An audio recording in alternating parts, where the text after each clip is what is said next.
The rain hadn't stopped in 2 days. Inside a small corner grocery store on the edge of town, Steven Seagal stood near the counter staring at the numbers on the cracked display of his old phone. $8. That was all he had left until next week. His boots were worn. His black jacket had seen better years. The cashier barely looked at him as he placed a bottle of water and a cheap sandwich on the counter. That was when the door swung open. A man stepped in, mid-40s, soaked from head to toe, shaking from the cold. His beard was untrimmed. His hands trembled as he approached the counter with nothing but a small carton of milk. His card declined. Once, twice, 3 times. The silence in the store grew uncomfortable. The cashier sighed loudly. A couple near the back aisle whispered. The man swallowed hard and quietly said, "It's for my daughter. She hasn't eaten since yesterday." Steven didn't move at first. He looked down at his wallet. $8. That was gas money. That was dinner. That was everything. He could walk away. No one expected anything from him. No one would judge him. He didn't even know this man. But something in the way the stranger avoided eye contact hit differently. It wasn't pride. It was shame. Steven stepped forward. "I'll cover it." The cashier glanced up. "You sure?" Steven nodded and placed every last dollar on the counter. "Trutted the why?" Stranger looked stunned. "I can pay you back," he said quickly. Steven shook his head. "Just take care of your daughter." No dramatic speech, no applause, no one clapped. The man grabbed the milk with both hands like it was something fragile and priceless. Before leaving, he turned back. "What's your name?" Steven hesitated for half a second. "Doesn't matter." But the man insisted. He needed to know. Steven finally answered quietly. "Steven." The stranger nodded, memorizing it like it meant something important. Then he walked out into the rain. Steven picked up his water and sandwich. He checked his wallet again, empty. He didn't know that within 24 hours, his quiet act of kindness would circle back in a way he never could have imagined. Because sometimes the smallest sacrifice doesn't disappear, it echoes. The next morning started like any other. Steven woke up before sunrise. The house was quiet, small, modest, the kind of place that didn't draw attention. He made black coffee, no sugar, no cream, and stood by the kitchen window watching the street slowly come alive. He didn't think about the man from the store. To him, it was done. $8 gone. End of story. Around 9:17 a.m., his phone buzzed. Unknown number. He ignored it. It buzzed again, and again. On the 4th call, he picked up. Silence at first, then a deep voice on the other end. "Is this Steven?" His voice was calm. "Who's asking?" Pause. "You helped someone last night." Steven's expression didn't change. "I help a lot of people." Another pause. He could hear wind on the other side. Maybe traffic, maybe engines. This one matters. Steven leaned against the counter. "I didn't do it for attention," he said flatly. "If this is about paying me back, don't worry about it. It's not about money." Click. The line went dead. Steven stared at the screen. No caller, ID, no message. He shrugged it off. An hour later, his neighbor, Mrs. Delgado, knocked on his door. She looked nervous. "Steven, do you have friends with motorcycles?" He frowned slightly. "No." She hesitated. "There are a lot of them. Down the block, just sitting there." Steven walked outside. At first, he heard them before he saw them. Engines low, heavy, controlled. Then he turned the corner of his porch and froze. Motorcycles lined both sides of the street, chrome gleaming under the morning sun. Leather jackets, boots, patches, not 1 or 2, dozens, 40, maybe 50. They weren't blocking traffic. They weren't revving aggressively.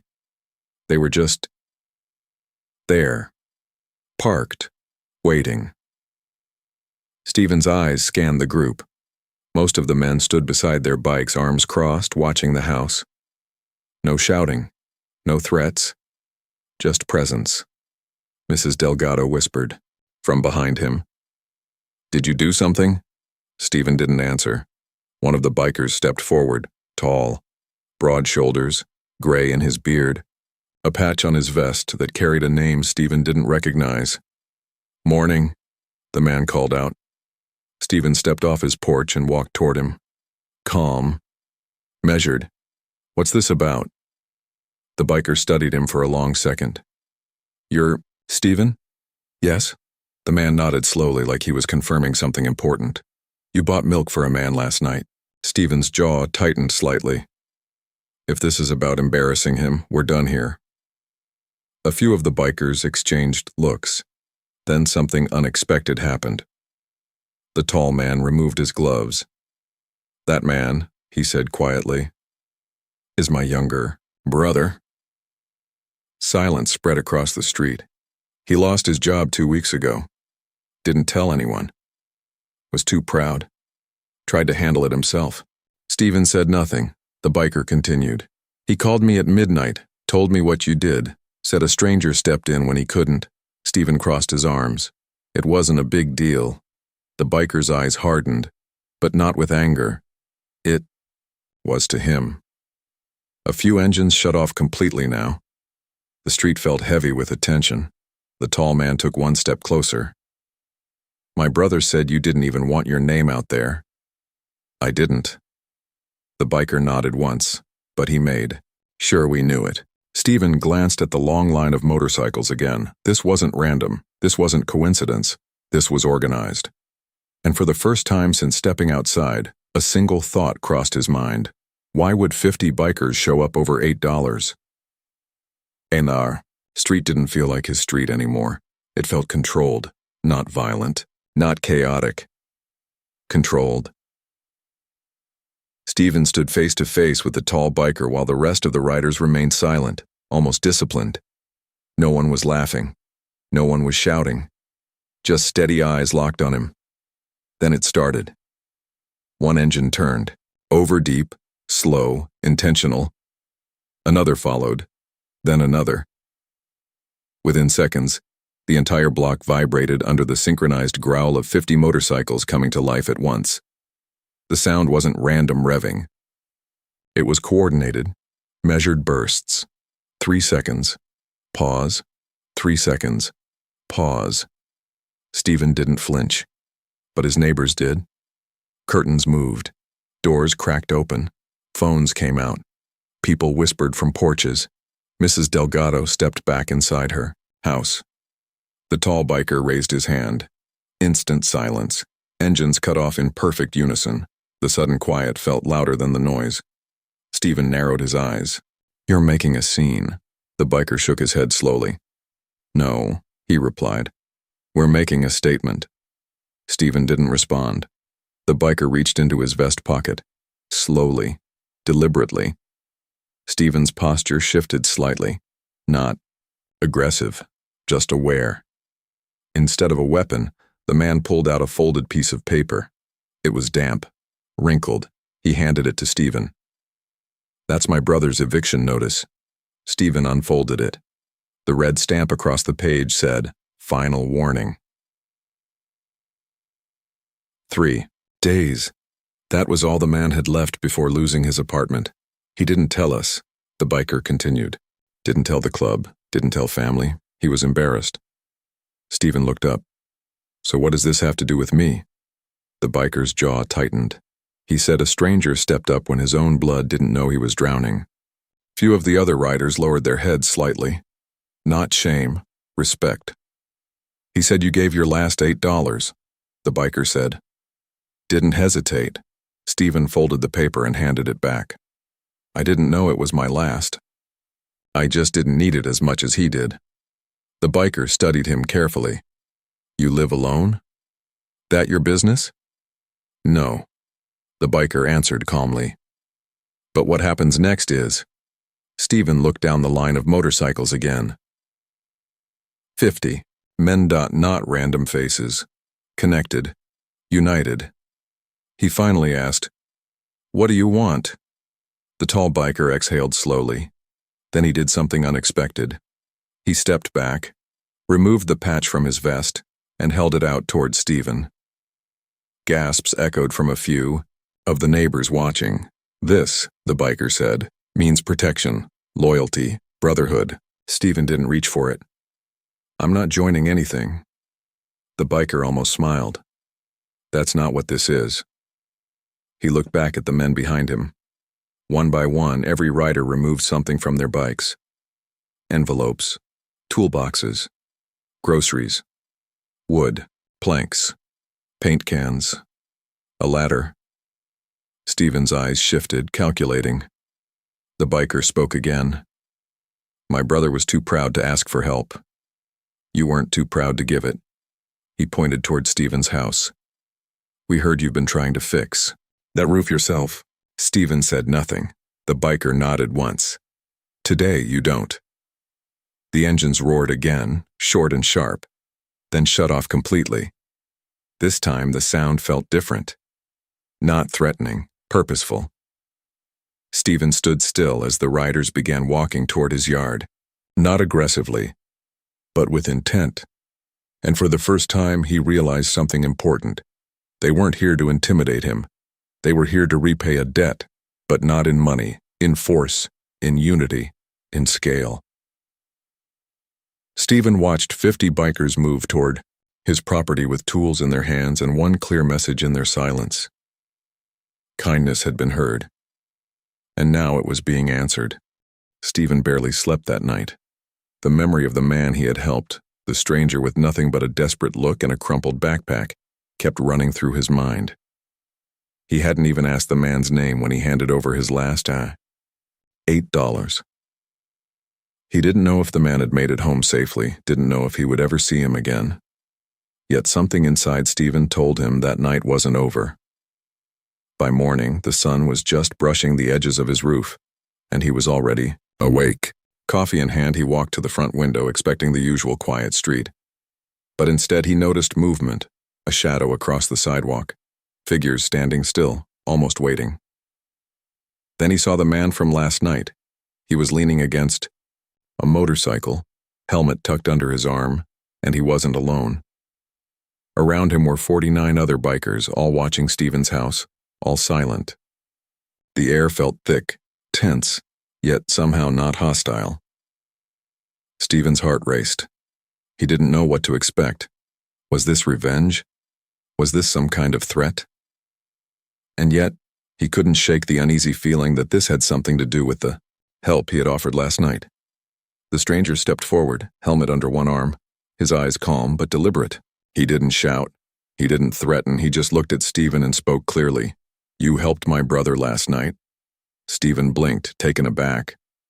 I gave him some money. That's all." The biker's expression didn't change. "That's enough." Stephen felt a knot in his chest. Enough? How could giving $8 be enough to gather 50 bikers outside his home before 9 a.m.? The man took a step closer, holding out his hand. Not in anger, not in hostility, but in acknowledgement. "My brother, he wouldn't have survived the week without your help. He's proud, stubborn, and he doesn't ask for help. You gave it anyway." Stephen shook his head slowly. "I didn't do anything special. Anyone would have helped if they could." The man's lips curled in a faint, almost imperceptible smile. Most people wouldn't. Most people walk by. They see someone struggling and think it's not their problem. But you acted. A rumble came from the motorcycles behind him. The other bikers adjusted their positions, shifting in unison. Their presence was overwhelming, yet their movements were careful, precise, not a hint of chaos. They were disciplined, like a unit ready to respond, but only in service, not aggression. Stephen's mind raced. "So, why are all of you here?" The man's eyes softened, but his voice carried authority. "Because we want to help you. Not just my brother, but you. You live alone. You work hard. You never ask for help. And yet you've shown the kind of heart that deserves it." Stephen's brows furrowed. Help me. How exactly? The man nodded toward the street. See those tools? The ladders, the planks, the materials? That's our way of saying that no good deed goes unnoticed. Today, we work together. Today, your house, your problems, they're ours too. Consider it. A community paying forward the kindness you showed last night. Stephen took a step back, trying to take it all in. He felt a mix of disbelief, humility, and cautious hope. 50 bikers, strangers to him, were offering to help with no conditions, no expectations, only because he had done something simple, human, and selfless. Then the man spoke again, his voice calmer this time. We're not here to cause trouble. We're here because one small act created a ripple, and today, that ripple comes back to you. Stephen's eyes scanned the group. He noticed the determination, the focus, and even the warmth behind the rugged exteriors. It was impossible to feel threatened when each biker carried the same message, respect for someone who acted without thought of reward. And yet, one thought lingered in his mind. What happens when a small act of kindness meets 50 people willing to repay it with action? Stephen's heart pounded. The man from last night stepped closer again, this time placing the helmet down on the porch railing. Let's get started, he said simply. Stephen took a deep breath and nodded. He didn't fully understand how it had come to this, but one thing was certain. Last night's $8 had set something extraordinary into motion, something he could never have predicted. And in that moment, Stephen realized, some encounters change everything, not because of money, but because of the courage to act when it matters most. The man from last night wasn't a stranger anymore. He was a messenger, a leader, a reminder that one small choice can spark something far greater than anyone could imagine. Stephen watched the 50 bikers shift outside his home, the morning sun glinting off their helmets and chrome bikes. He still couldn't fully wrap his mind around it. All of this, the presents, the tools, the motorcycles, was because of him helping a stranger just 24 hours ago. But why? Why did it take just one small act to bring an army of strangers to his doorstep? He stepped outside cautiously, shielding his eyes against the glare. The man from last night was at the forefront, standing tall, his expression calm but serious. Behind him, the other bikers remained silent, observing, waiting. Stephen, the man called. We're here because of what you did last night. Stephen swallowed. I just gave a man some money. That's all. I didn't do anything special. The man shook his head slowly. Most people see someone struggling and do nothing. You acted. And in a world that too often ignores, kindness, even a small act, sends a signal. The words hit Stephen harder than he expected. A signal? Something so simple had set something in motion? The biker continued, My brother, you helped him at the right time. We all know what it's like to be desperate, to feel invisible. You reminded him that there are still people willing to care even if it's inconvenient. That's why we came, not to reward you, not to intimidate, but to honor what you did, and to show that kindness can grow, can ripple outward. Stephen's mind was racing. The sheer scale of what he was seeing, the tools, the manpower, the readiness of 50 bikers, was staggering. He tried to imagine what had happened after he handed over the $8. Did the stranger go back to his brother immediately? Did he call others? Somehow word had spread fast, carried by loyalty, respect, and gratitude. One of the bikers stepped forward, holding a clipboard with a list. We've coordinated this so your house can get fixed, repaired, and improved. Roof, fences, landscaping. We're here to handle what's been piling up. Stephen shook his head, disbelief in his eyes. All of this, for me? The man from last night nodded. Not just for you, Stephen, for the idea of helping without expecting anything back. You made a choice that matters. People notice. We noticed. And sometimes, people show up to turn that notice into action. A rumble of motorcycles shifted in agreement behind him, the sound deep and synchronized. Stephen felt the weight of it. These weren't reckless bikers. They were organized, disciplined, and deliberate. Every single one of them had made the conscious choice to honor someone else's kindness, and that choice had brought them to his home. He felt a strange mix of humility and anxiety. I don't know what to say. I never imagined one small thing could lead to all this. The man smiled faintly. That's the point. Small acts matter more than most people realize. Every gesture, every moment of generosity or bravery can inspire others. You acted when you had nothing left to give. That's courage, Stephen. That's what we came to recognize. Stephen glanced around at the bikers assembling their tools, readying themselves for work. Their presence was overwhelming, yet it radiated an energy that was protective, almost familial. He felt a quiet pride, but it was mixed with a deep curiosity. What if one act of kindness could really change someone's life and the lives of 50 others? The man noticed his hesitation and spoke again. We came because the world works in strange ways. One act can ripple into a wave of action, and that wave can reach further than you think. You didn't expect anything in return, but the impact of your choice is far greater than money or recognition. That's why we're here.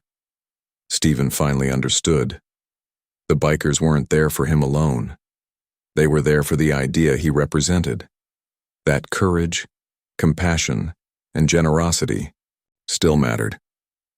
He took a deep breath and stepped fully onto the porch. All right, he said, voice steady but soft.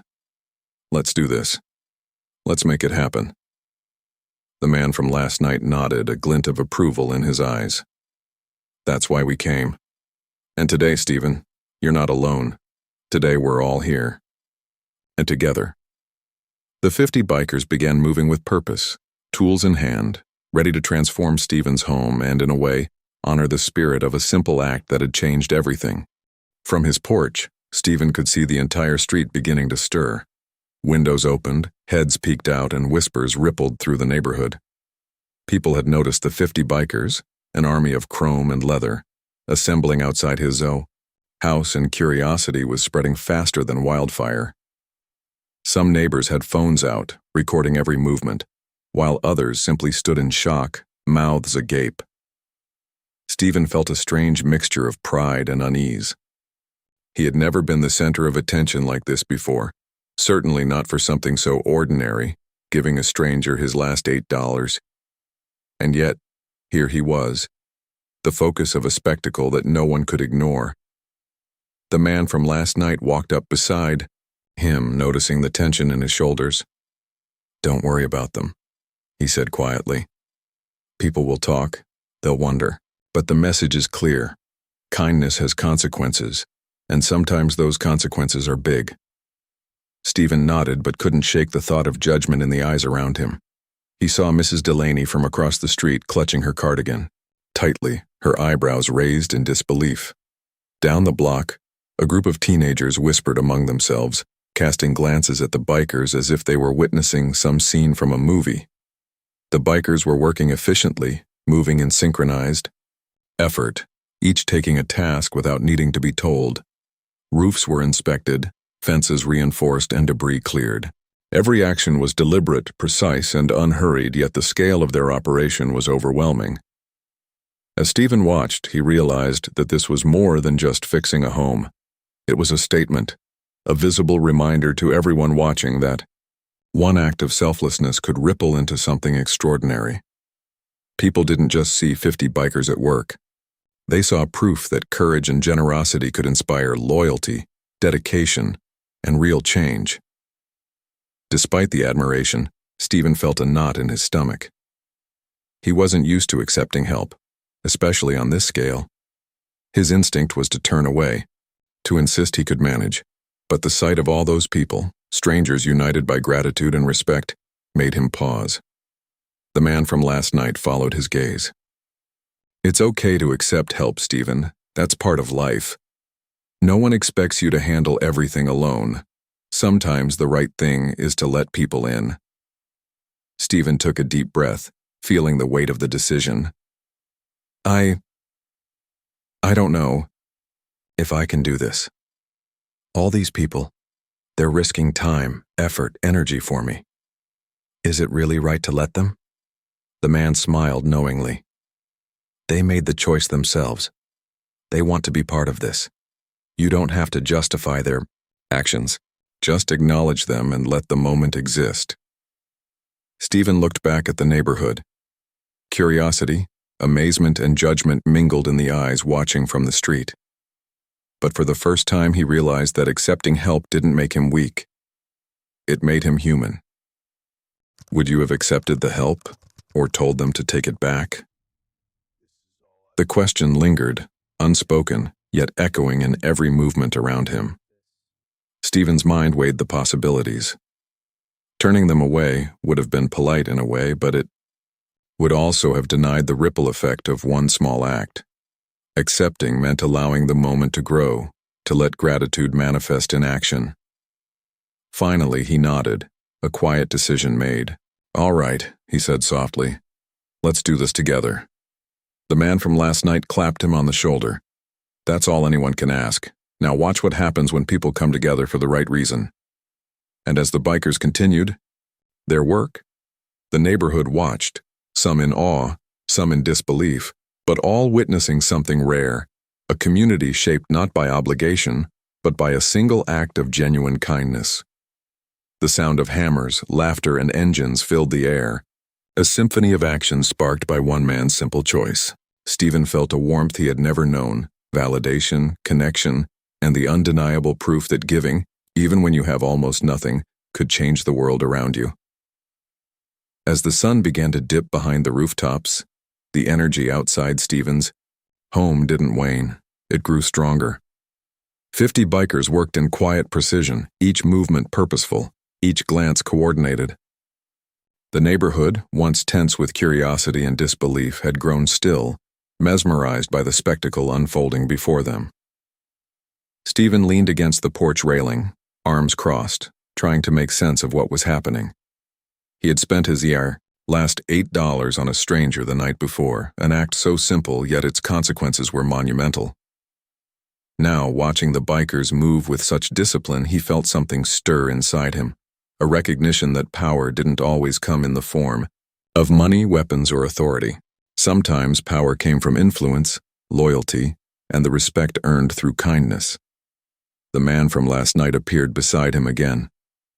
"Most people think power is about control, Stephen," he said. "But this is different. This is power that grows quietly, through action, through example. You sparked it without even realizing." Stephen watched as the bikers repaired a broken fence, cleared debris, and secured the yard. It was physical labor, yes, but it was also symbolic. Every swing of a hammer, every careful adjustment, every coordinated effort spoke louder than words ever could.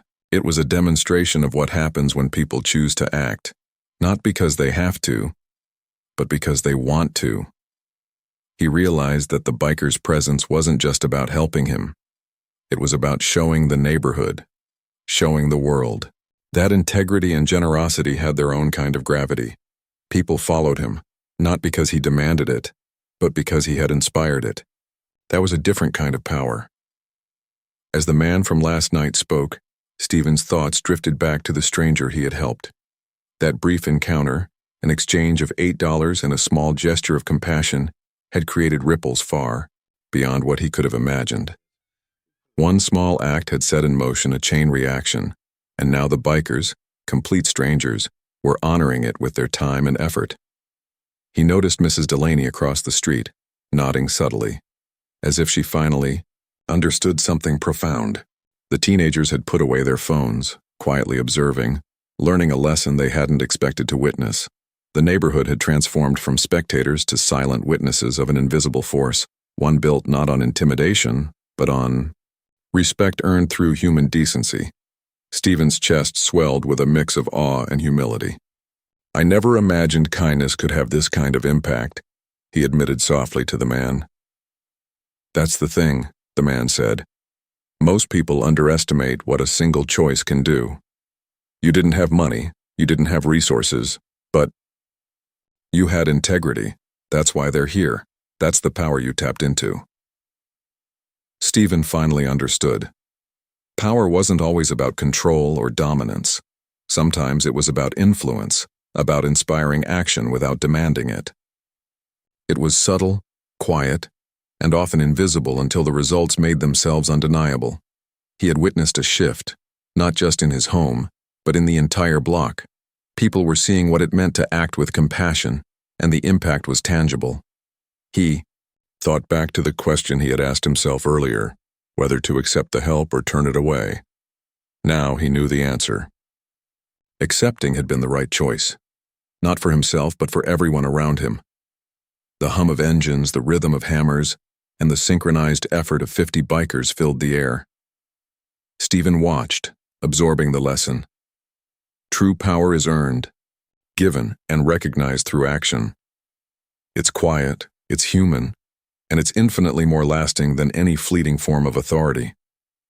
In that moment, Stephen realized he hadn't just been helped. He had been shown a new kind of power, one that came not from fear, wealth, or force, but from integrity, kindness, and the ripple effect of a single selfless choice. The engines finally roared one, last time before fading into the distance. The air, once filled with the vibration of 50 motorcycles and the rhythm of coordinated labor, settled into an almost surreal calm.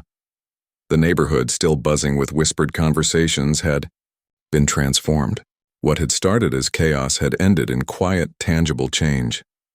Stephen stepped onto his porch, surveying the work the bikers had accomplished. The yard, once neglected and overgrown, now looked immaculate. Broken fences were replaced, debris cleared, and a small garden had even been planted near the walkway. The physical transformation mirrored the shift in the atmosphere.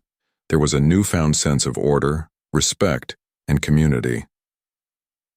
The man from last night approached Stephen, this time with a small smile that conveyed both reassurance and understanding. "They came because of you," he said. "Not because you asked, not because you had money to offer, but because you acted with compassion when no one expected it." Stephen realized that the events of the past 24 hours had shifted more than just his property. They had shifted perspectives. Neighbors who had been skeptical or indifferent were now watching, taking note of what true generosity looked like in action. Teenagers who had once laughed at random acts of kindness now nodded with quiet admiration. Everyone who had observed this chain of events had learned a lesson in respect and influence. As he absorbed the quiet, Stephen couldn't help but reflect on the simplicity of the action that started it all. Spending his last $8 on a stranger seemed insignificant at the time, yet the results had been monumental. It was proof that even the smallest act of kindness could ripple outward, affecting people in ways no one could predict. The man from last night looked at Stephen, waiting. "You changed things today. People saw it. They'll remember it. And so will you." Stephen nodded, feeling a mixture of humility and awe. His choice, seemingly trivial in isolation, had created a wave of positive impact. He understood now that courage wasn't just about standing up to danger. It was also about choosing to do good when it's hard, when it seems like nothing will come of it.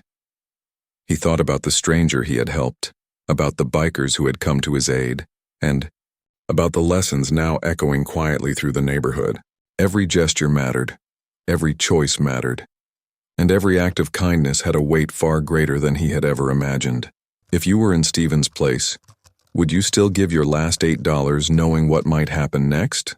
As the last of the motorcycles disappeared down the street, Stephen felt a sense of peace he hadn't expected. The day had been extraordinary, not for the spectacle, but for the revelation that real power and real influence came from simple, human actions. The echoes of the engines had faded, but the impact of what had transpired would linger much longer, imprinted not just on his life, but on everyone who had witnessed it. In the end, Stephen realized that giving, even when you have almost nothing to offer, has a power that no one can measure, but everyone can feel.